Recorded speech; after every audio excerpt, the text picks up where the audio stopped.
জয় মা শক্তি মহামায়া। সকলকে জানাই আমার নমস্কার। আজকে আপনাদের সামনে একটি মোহিনী বশীকরণ বলতে পারেন, এই বিদ্যাটি আপনাদের আজকে দেব। আজকে এই বিদ্যার মধ্যে কোনো কিছু লুকাবো না, বা এই মন্ত্রটার মধ্যে কোনো কিছু আটকাবো না, বা কোনো কিছু বাদ দেবো না, সব কিছুই খোলাসা করে বলে দেবো। মন্ত্রটা খুবই প্রাচীন এবং একটি খুবই পুরাতন বই থেকে নেওয়া। মন্ত্রটি খুবই কার্যকরী, এটুকু বলতে পারি। যারা কাজ করবে তারা নিজেই বুঝতে পারবেন। তো আসুন মন্ত্রের সাথে আসি আর নিয়মের সাথে আসি।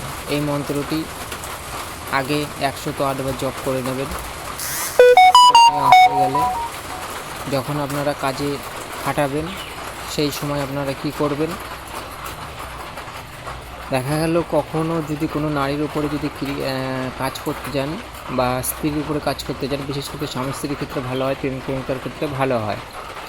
তো প্রেমিকা যখন সামনে থাকবে তখন বাঁ হাতে তালুর মধ্যে মন্ত্রটি একবার পাঠ করে একটি ফু, আবার একবার পাঠ করে একটি ফু, আবার একবার পাঠ করে একটি ফু, 3 বার পাঠ করে 3টি ফু দিয়ে সেই হাতটি তার মাথা থেকে বলিয়ে দিয়ে আসেন, বা সেই হাতটি তার গায়ে একবার স্পর্শ করুন।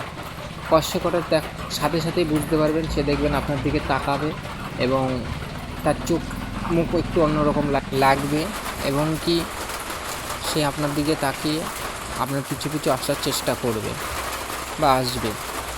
মন্ত্রটি খুবই পরীক্ষিত, আপনারা ট্রাই করে দেখতে পারেন।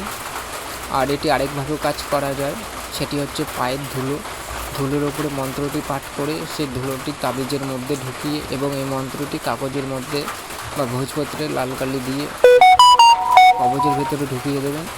ঢুকানো হয়ে গেলে তার মধ্যে একটু মা কালীর পায়ের চরণের ফুল একটু ওর মধ্যে দেবেন।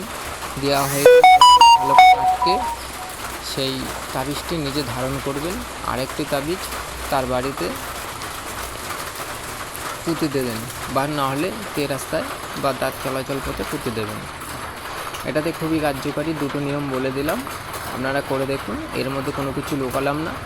কারো যদি মন্ত্র ট্রাই করে বা কাজে খাটিয়ে যদি বিন্দুমাত্র উপকৃত হয়ে থাকে, তাহলে অবশ্যই কমেন্টে লিখে যেতে ভুলবেন না। আর এই মন্ত্রের কোনো কিছু আমি লুকালাম না। আর যদি কেউ এই মন্ত্রটি ট্রাই করতে চান, বা কেউ যদি কাজে খাটাতে চান, অনুমতি যদি চাইতে হয়, তাহলে বিশেষ করে একটি লাইক, একটি কমেন্ট, একটি শেয়ার করলেই তারা অনুমতি পেয়ে যাবেন।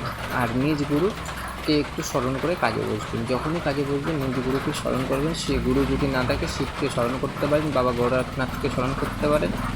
স্মরণ করে কাজ করবেন। সকলে ভালো থাকবেন। জয় মা শক্তি মহামায়া।